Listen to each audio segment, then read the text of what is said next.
মারাত্মক ধরনের বড় অপরাধ আল্লাহ ক্ষমা করেন। এর একটা প্রমাণ আপনাদের সামনে সহিহ বুখারীতে আছে, সহিহ মুসলিমে আছে। এই হাদিসটি আপনারা শুনলেই বুঝতে পারবেন।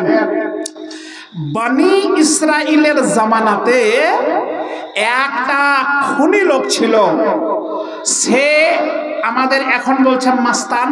হ্যাঁ, তো সেই জামানাতে সেই মাস্তান লোকটি, খুনি লোকটি, সে কিন্তু মানুষকে হত্যা করতে করতে করতে করতে মার্ডার করতে করতে করতে করতে শেষ পর্যন্ত সে যখন গুনছে, গণনা করছে, মূল্যায়ন করছে, তো গণনাতে তার স্মরণ মতো ৯৯টা হয়ে গিয়েছে।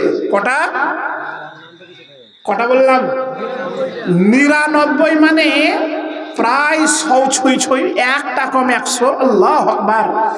একজন লোক ৯৯টা লোককে মার্ডার করেছে, মেরেই ফেলে দিয়েছে। এতদিনে ওর হুঁশ হয়েছে, আল্লাহকে ভয় হয়েছে।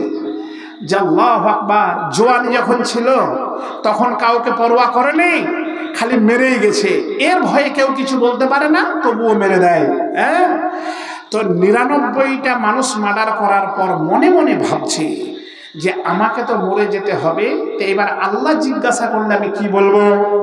তো এর দুনিয়াতে কোন পথ বিধান আছে কিনা, এর ক্ষমার কোন পথ আছে কিনা, এই জন্য সেইবারে করলো কি, আপনার এক রাহেব, রাহেব বলা হয়, পাদ্রী বলা হচ্ছে যে ইহুদিদের যারা পণ্ডিত, তাওরাতের পণ্ডিত, জ্ঞানী মানুষ যারা, তাদেরকে রাহেব বলা হয়।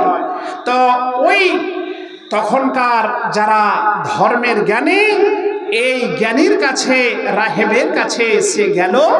যাওয়ার পর তাকে জিজ্ঞাসা করছে খুব ভীতু সন্ত্রস্ত হয়ে, নরম ভাবে বলছে, রাহেব সাহেব, আমি জীবনে আজ পর্যন্ত আমি ৯৯ জন লোককে হত্যা করেছি, মার্ডার করেছি। আমার এখন হুঁশ এসেছে, আমার এখন আল্লাহকে ভয় হয়েছে, আমাকে তো মরে যেতে হবে। আল্লাহ জিজ্ঞাসা করলে আমি কি করব? কোনো উপায়, কোনো জবাব দিতে পারবো না, কোনো উপায় থাকবে না। ফলে আপনি দিনের পণ্ডিত, আপনি রাহেব, আপনি আলেম, আপনার কাছে এলাম যে শরীয়তে, এই ধর্মে, এই দিনের মধ্যে কোনো পথ মত আছে কিনা, যে আমি এত বড় খুনি হওয়ার পরেও, এত অন্যায় করার পরেও আমার রব, সেই রবি আমার সব, আমার রব সব করতে পারেন না। ফলে আমার কোনো এই মানে অপরাধের প্রায়শ্চিত্ত করা যায় কিনা, তওবা করা যায় কিনা, আল্লাহ আমার ক্ষমা করবেন কিনা, আপনি বলুন। কিন্তু সে আর কোনো বই পুস্তক না দেখে, সে কোনো দিক চিন্তা ভাবনা না করে সরাসরি বলছে, না না, তোমার কোনো তওবা কবুল হবে না, তোমার এত বড় অন্যায়, ৯৯টা মার্ডার করেছো, তোমার আর কবুল হবে না, তওবা করা যাবে না। এইরকম ধরনের কিছু মৌলবী, মাওলানা এখনো আছে আমাদের এই বর্তমান সময়। ওকে কেউ কিছু জিজ্ঞাসা করলে ও কিছু দিক বিদিক না ভেবেই একটা ভাটাম করে বলে দেবে যে এটা হারাম, না হলে এটা চলবে না। কিন্তু ইসলাম দিন মানে খুব সহজ এবং সরল, কঠিন নয়। আর দিন ইসরুন ওয়ালা উসরুন, দিন হচ্ছে সহজ, দিন কঠোর নয়। কিন্তু কিছু আলেম আছে আমাদের বর্তমান সময়ে, সমাজে, যারা এত কঠোরতা অবলম্বন করে, এর মধ্যে না হিকমত আছে, না মাসলেহাত আছে, না কোন রকমের এর কৌশল অবলম্বন করে। হ্যাঁ, একটা মানুষকে সে খারাপ, তাকে ভালো পথে আনতে গেলে কৌশল অবলম্বন করতে হবে। হিকমতের দ্বারাই এই ইসলাম প্রচার হয়েছে। ফলে হিকমতের দ্বারা, কৌশলের দ্বারা তাকে নিয়ে আসতে হবে ভালো পথে। সেই খুনি মানুষকে যদি বলা হয় যে তোমার কোনো তওবা কবুল হবে না, তো ওর আবার সেই পুরাতন রাগটা উঠবে না, উঠবে না? বুঝতে পারছেন না কথা? সে তো এমনিতেই রাগী মানুষ, খুনিয়ার মানুষ, আর যেমন বলেছে যে তোমার তওবা কবুল হবে না, আর এর সেই পুরাতন রাগ আবার মাথায় চেপে গিয়েছে, রক্ত। হ্যাঁ, বলছে যখন তওবা কবুল হবেই না তো যা হবে হবে, এর কাছে এসে কোনো আমি ভালো কথা পেলাম না, ওকে একবারে তালুয়ারে এক চোট দিয়েছে গর্দনে আর কুয়ো দুথলাম। বুঝছেন কি হলো? এবারে 100টা হয়ে গেল। রাগ কন্ট্রোল না করতে পেরে, সে তো রাগী মানুষ, খুনিয়ার মানুষ ছিল, কিন্তু এই দিনের পণ্ডিত সে পাণ্ডিত্যটাকে সঠিকভাবে ব্যবহার করতে পারেনি। কৌশল ছিল না, বোঝানোর কোনো টেকনিক ছিল না, সে জানতো না যে মহান আল্লাহ দয়াবান মেহেরবান।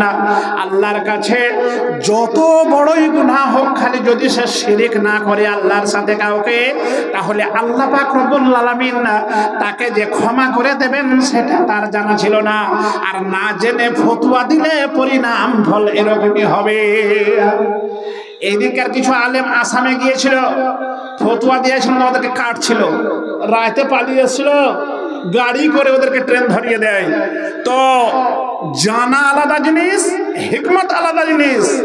যদি হিকমতের সঙ্গে প্রেক্ষাপট হিসাবে কাজ করতে না পারা যায়, তাহলে জব করবে এই খুনিয়ারের মতন তোমাকেও, তুমি বড় আলেম হয়ে দিনের কিছু করতে পারবে না। বুঝতে পারছেন মাওলানা সাহেব? হ্যাঁ, তো বলছিলাম যে 100টা হয়ে গেল। 100টা হয়ে যাওয়ার পরে রাগটা তার ধীরে ধীরে আবার নেমে গেল, ঠান্ডা হয়ে গেল। আবার ভাবছে হাই হাই, আমি তো ভালো করতে এসে আবার খারাপ করে দিলাম। আল্লাহ, তো 99টা যা, ওই 100টাও তা, তো দেখি আর কোনো জায়গায় কোনো ব্যবস্থা হয় কিনা। আর রাস্তা দিয়ে চলে যাচ্ছে, এক ভদ্রলোকের সঙ্গে সাক্ষাৎ। বলে ভাই কি ব্যাপার, তুমি রাস্তা দিয়ে এই সময় কোথায় যাচ্ছ? বলে ভাই, আমি জীবনে চরম অন্যায় করেছি, অপরাধ করেছি, পাপ করেছি, মার্ডার করেছি, ভুল করেছি। আমি কিন্তু এতদিনে বুঝছি যে আমাকে আল্লাহ ছাড়বেন না, তার কোনো আমার এই পাপের প্রায়শ্চিত্ত দুনিয়ায় করা যায় কিনা, এই জন্য আমি সঠিক লোকের আমি অনুসন্ধানে আছি। সেই ভদ্রলোক বলছে, তাহলে ভাই তুমি ওই যে সামনে গ্রাম দেখছো, ওই গ্রামে তুমি চলে যাও। ওই গ্রামে একজন আলেম আছে, ওই গ্রামে একজন পণ্ডিত আছে, তুমি তার কাছে যাও। নিশ্চয় তার কাছে গেলে সে তোমাকে তওবা করাবে, তওবার যে বাক্যগুলো আছে সেই তওবা করাবে। আর তুমি যদি আন্তরিকতার সঙ্গে এই তওবা করতে পারো, তাহলে আল্লাহ পাক নিশ্চয় তোমাকে ক্ষমা করে দেবেন না। কুল্লু বানি আদম খাত্তাউন, টুয়ার ইজ হিউম্যান, মানুষ মাত্রই ভুল, প্রত্যেকটি আদম সন্তান ভুলের সঙ্গে জড়িত, তুমি নৌরাসা হইও না। আল্লাহ তো বলছেন, লা তাকনাতু মির রাহমাতিল্লাহ, ও বান্দা বান্দিরা আমার, তোমরা আমার রহমত থেকে নৌরাসা হয়ে যেও না। তোমরা খালি মধ্যে মাঝে আমাকে স্মরণ করো, আমার জিকির করো, আমার ইবাদত করো, তাহলে মাঝে মাঝে যে ভুল ত্রুটিগুলো হবে, আমি আল্লাহ শিরক বাদে সমস্ত গুনাহ তোমাদের মাফ করে দেব। এর কথা শুনে এর জানে প্রাণে একটু মানে আশ্বাস এলো, শান্তি পেল, যে যাক ওই গ্রামে যখন পাওয়া যাবে সেই ব্যবস্থাপনা, তো আমি ওই গ্রাম চলে যাই, তাড়াতাড়ি দেরি করা যাবে না। আল্লাহু আকবার, মারাত্মক হাদিসের কথা বলছি, কোনো গল্প গুজব নয়। শাইখুল হাদিস বসে আছেন, আমি একটা ভুল বললে নোট করবে। আগে ভুল ভাল কেসা কাহানি বলেছে বক্তারা, এখন কথা বলতে গেলে খুব সাবধান, হুঁশিয়ার, রেকর্ড হচ্ছে।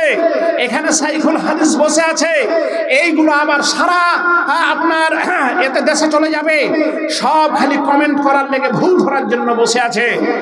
একদম সহি হাদিসের কথা শোনাচ্ছি ভাই আমার বন্ধুরা, মায়েরা শুনুন ভালো করে। আমি সব জায়গায় তো ওয়াজ করতে পাই না, এই জন্য এই সব জায়গায় 1 ঘন্টা করে ওয়াজ করতে পাই। ওখানে 1 ঘন্টা ওয়াজ করেছিলাম ওই মসজিদে, এখানেও 1 ঘন্টা। যখন আমাকে 12টা বলেছে ওই বক্তা তোলাবে পরবর্তী, তখন আমি বুঝে গেলাম যে 1 ঘন্টা ওয়াজ আর 1 ঘন্টা আদায়, 1 ঘন্টা আদায় করলে হয়ে যাবে। না চাইতে তো ফ্যান চলে এসেছে, 6 খান ফ্যানের দরকার, 1 খান হাজির, আর 5 খান চাইবো তো দেখবেন 10 খান হয়ে যাবে। এ আল্লাহর সব দয়া। যাক, আমি আপনাদেরকে শোনাচ্ছি। আমি আপনাদের খুব কাছের মানুষ, আমি প্রতিবেশী গ্রাম, এ সবই আমার নিজের লোক, নিকটের লোক। হ্যাঁ, এই জন্য আপনাদেরকে